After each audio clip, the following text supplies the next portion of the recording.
A paz do Senhor, queridos, como é que vocês estão? Eu espero que vocês estejam todos muito bem. Gente, eu quero falar com vocês hoje sobre uma coisa muito importante que às vezes acaba sendo questionado pela gente. Em meio a esse caos em que a gente está começando a viver de uma pandemia, onde está a soberania de Deus? Onde está a soberania do Deus Todo-Poderoso que disse que nenhuma pedra iria fazer com que nós tropeçássemos? Lá em Isaías 6, fala assim: no ano da morte do rei Uzias, eu vi o Senhor assentado sobre um alto e sublime trono, e as abas de suas vestes enchiam o templo.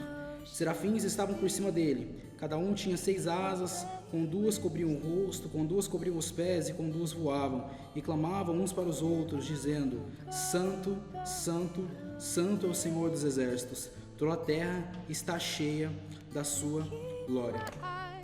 Nesse ano, quando começa Isaías a relatar, ele começa dizendo no seu capítulo, no ano em que morreu o rei. O rei, principalmente nessa época, ele era todo um pilar de sustentação para um povo, para uma nação. E para Isaías não foi diferente. Ele começa dizendo algo que marcou a sua vida, no ano em que morreu o rei. Hoje em dia a gente está vivendo uma coisa muito complicada com uma pandemia. A gente pode falar, não, porque esse ano está difícil, porque esse ano está complicado. Para Isaías também. Ele começa dizendo: eu vi o Senhor sentado num alto e sublime trono. E aí eu paro e começo a pensar, nesse ano de tantas dificuldades, onde as bases de uma sociedade estavam sendo quebradas, onde os pilares de sustentação de um povo estavam sendo ruídos, o Senhor estava sentado num alto e sublime trono. E assim também é hoje em dia. Por mais que tenha uma pandemia rolando, por mais que a gente esteja em quarentena, esteja em reclusão social, o Senhor ele continua sentado em um alto e sublime trono.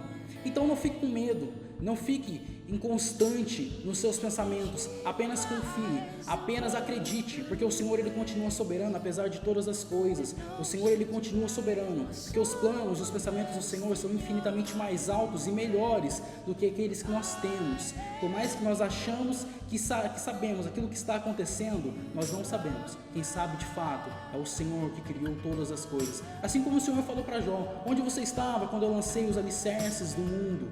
O Senhor é soberano. Apesar de todas as coisas, Ele continua sendo Deus. E apesar de todas as coisas, as promessas dEle continuam valendo para nós. Ele disse que iria suprir todas as nossas necessidades. Ele disse para que buscássemos o reino de Deus. E a sua justiça, as demais coisas seriam acrescentadas. Ele vai cumprir. Ele é Deus. Ele é soberano, apesar de todas as adversidades que nós vivemos. Para Isaías, os pilares da sociedade haviam sido destruídos. Para nós, hoje em dia, também estão sendo. A economia e a saúde não estão indo muito bem. São 2 pilares da sociedade, mas o Senhor está centrado num alto e sublime trono. Amém, gente? Que Deus abençoe a sua vida, em nome de Jesus. E nunca se esqueça, o Senhor ele é soberano, o Senhor ele está no controle de todas as coisas. Apenas confie e acredite que o Senhor tem o melhor para você. Amém? Que Deus te abençoe em nome de Jesus.